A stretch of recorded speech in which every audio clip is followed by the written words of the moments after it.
Hi everyone, Danny here, and welcome to Spenelli Speaks and another Friday Reads.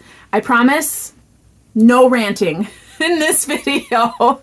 If you were here last week, you know I went off on a little bit of a tirade regarding a romantasy series that I was reading called The Zodiac Academy. I got up to book 7 and just kind of went a little crazy. I have since decided to officially DNF that series. I took some time over the weekend and kind of just broke away from it and tried to kind of weigh out the pros and cons of reading it, and just based on how I felt after that Friday Reads video and how I felt with being away from it, I decided I just didn't want to spend any more time on the series. Now I know so many people love that series. It's one of their favorite romantasies. But I'm not disregarding that there were some plot points that were really great. There are some couples or characters that are really great. But I just could not get past the horrendous editing, the regurgitated scenes, the stolen ideas from other series. It was too much, and I felt like I was being taken advantage of as a reader. So anywho, that's what I felt about it. Not going to say anything more. If you want to see my video previously talking about it, it's last week's Friday Reads. So like I said, I took some time over the weekend, didn't read much. So I only have a couple of things to talk about. And that being the book that I did finish this week is a standalone fantasy, and that is Blood Over Bright Haven by M.L. Wang. And I listened to this on audiobook, so I'm already like forgetting people's names and stuff. But this is a book about so many things. And when you read books like this, it really makes you reflect and think about your current reality, because this book does such a phenomenal job of reflecting on social, cultural, political climates that are very much a part of our everyday reality, but in fantasy. So this book follows a young female mage. I think her last name is Farron, so she's High Mage Farron. She's the first female ever to be inducted into this higher mage society, so someone who can wield magic. But the magic system in this book is done mechanically.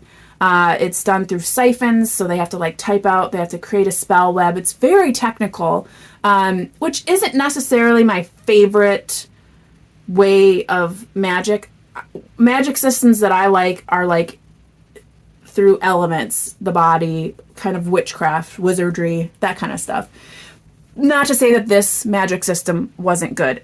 At first glance, I was like, I don't really know if I like this, but as the book continued and you saw how the magic system is interwoven into everything, because driving a car, lights, hot water, everything that we in our reality create by creating energy in different ways. You know, we have the steam engine, we have electricity, we have all these different things that we've made, man-made.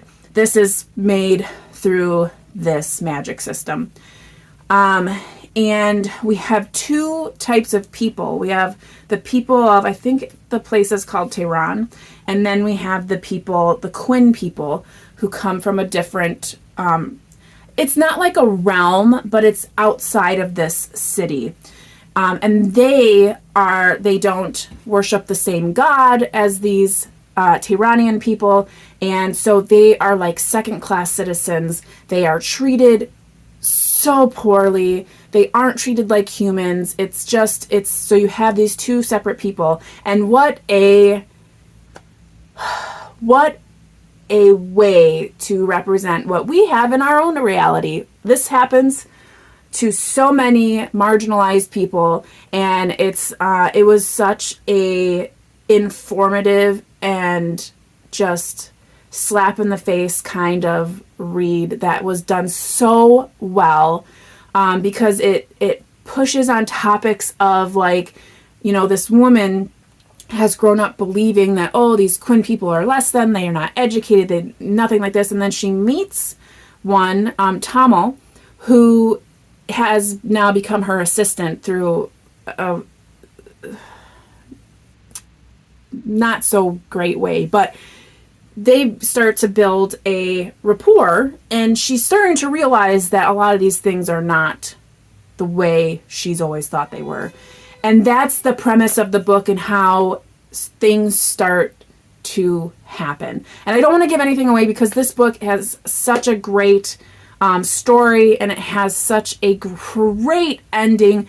And typically endings like this I would be upset about, because like, I don't even want to say what I want to say because I don't want to give anything away, but this book was such a great book. Now, I did not give it 5 stars because the first half of the book I felt went a little bit slower than I would have hoped, and the technical side of it was a little bit heavy for me, but the ending is just amazing.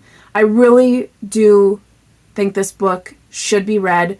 I feel like this is a book that should be read in classes. Like, I think it has so many topics that could be discussed amongst young people and old people, any people. Like, this is a great book. I feel like this would be a good book club book. So if you're looking for something that you really want to get people's minds going and talking about, you know, social, cultural, political climates that really reflect and mirror what we have today, I think this is a great book. I know it's everywhere. Everyone's talking about it. I was actually recommended this book by Victoria over at A Musical Bookworm. So Victoria, thank you so much. This was a really great, phenomenal read. So thank you so much. So if you are interested in a fantasy book about change and compassion, empathy, all the things, definitely pick this one up. It's very good. So that's the book that I finished reading. I did get a good chunk of Name of the Wind read. So if you recall, I might have mentioned, I tried to start this book and I got like 10 pages in and I was like, I'm not going to be able to read this book. So since then, I took a big break from it, and then I used one of my Audible credits, and so I've been listening and reading it, and that has helped immensely because my mind isn't drifting off as I'm reading the pages. And I think that has a lot to do with it's a different kind of fantasy for me. It's not the kind of fantasy I typically read. And I mean, it's a tiny, tiny, tiny font. So that's been helpful. So this book, The Name of the Wind, we're being told a story. So I guess this first book is meant to be like day 1. And I think it's day 1 of listening to, I think how you say his name is like Croth. It's like Kvothe. And so we're listening to his story because he's something very important. And so we're learning about him and where he has come from. A scribe has basically come. His name is the Chronicler, and he has come to seek this person out to get his story, to tell his story. And so we're getting that. So it's interesting because as you're reading, you're going through like first person account of like, we're starting when he's a boy and he's part of a traveling group of like artisans. And so we're getting his upbringing and how he is kind of learning the names of things and kind of magic. It's kind of control over certain things through their names. And he really wants the Name of the Wind because his teacher or mentor had kind of used it. And so he's like so enamored by that power. And it's clearly something that's not easy or or should be, controlled. So we're there. So like I said, I'm not very far in. I think I'm 117, so I'm on chapter 15. So I'm getting through this. I obviously won't finish that today, so you won't see this in my wrap up for February. But this was another recommendation from actually a couple of people, but primarily my brothers have been talking about this book for ages. And I found it at a thrift store, and I was like, okay, that's my calling. I need to read it. And then like a couple days later, I had asked for subscriber suggestions, and my brother answered that. And he's like, Name of the Wind. And I was like, okay, but you're asking me to read a series that I know full well the third is still not out, and it's been 11 years. So if I really, really like it, I'm kind of screwed. But I don't really, really like it. So I think I'll be okay to finish this one. I mean, obviously, I'm only 17% in. So I will continue and see where I'm at with that. But I will finish this. I'm hoping to finish this either this next week or the week after. So that's that. And so those are the books that I read this week. Like I said, I took a huge hiatus because I needed to get my mind straight after reading that deplorable series.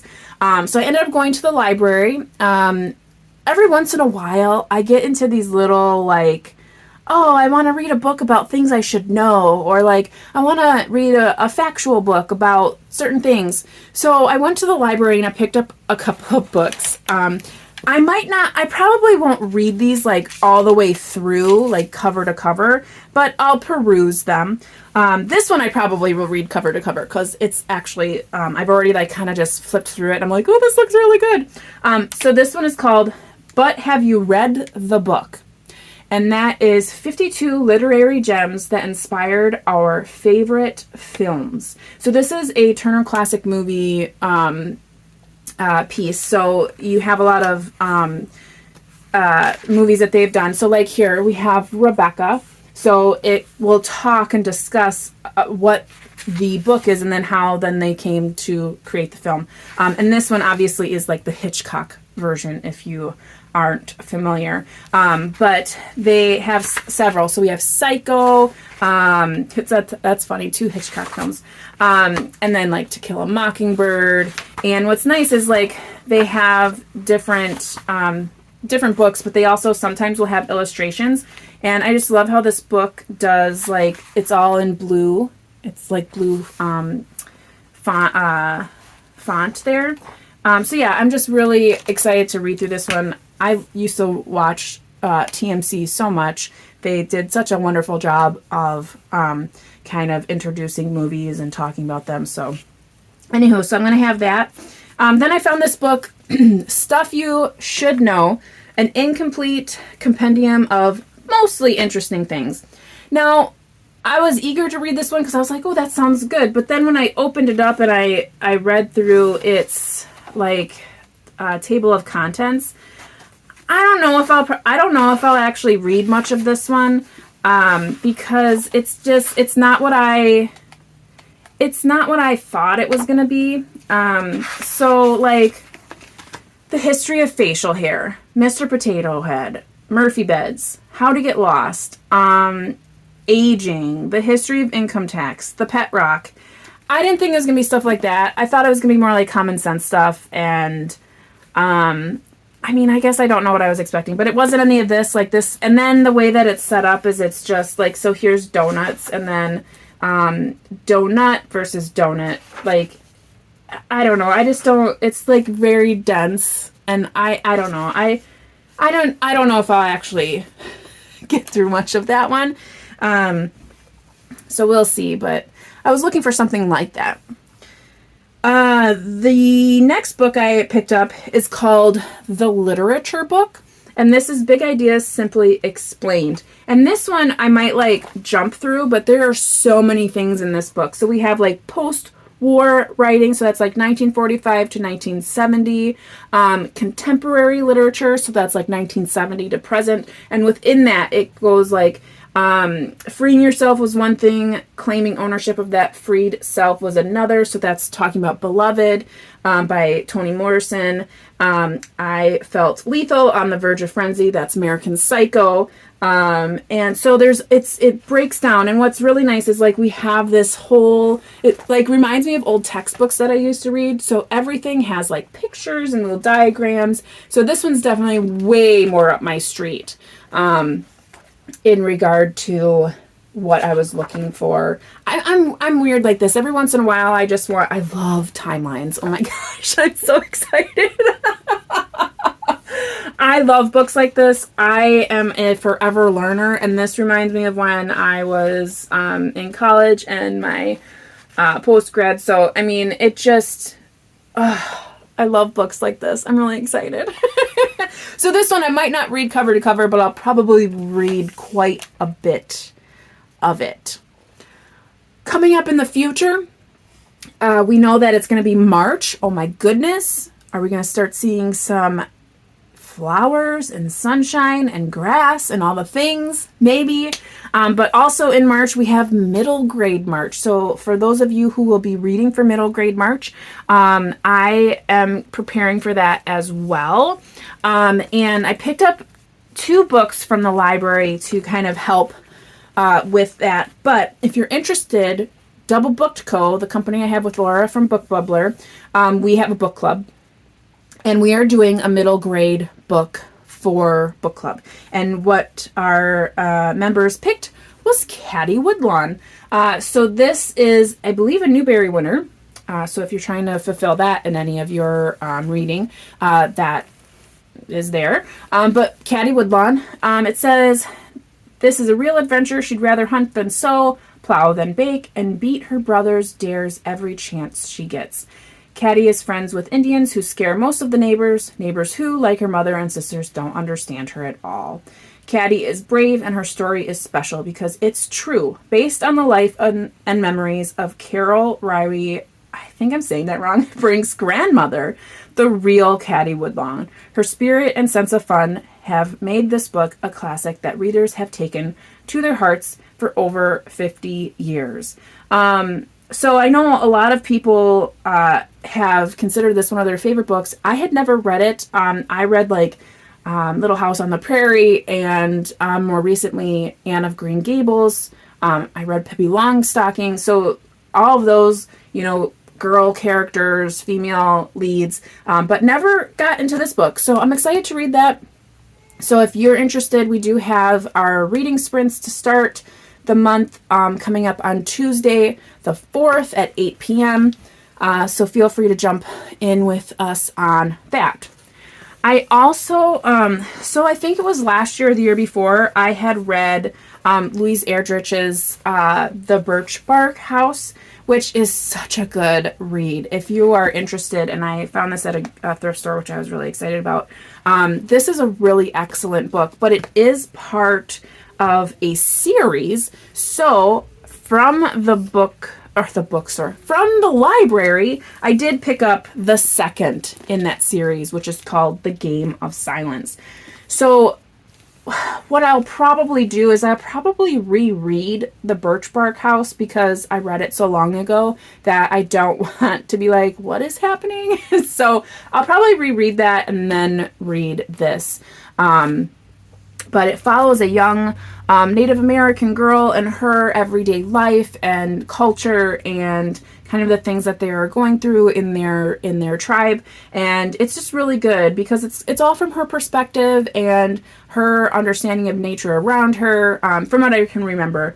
And so I'm going to go ahead and reread and then read the sequel.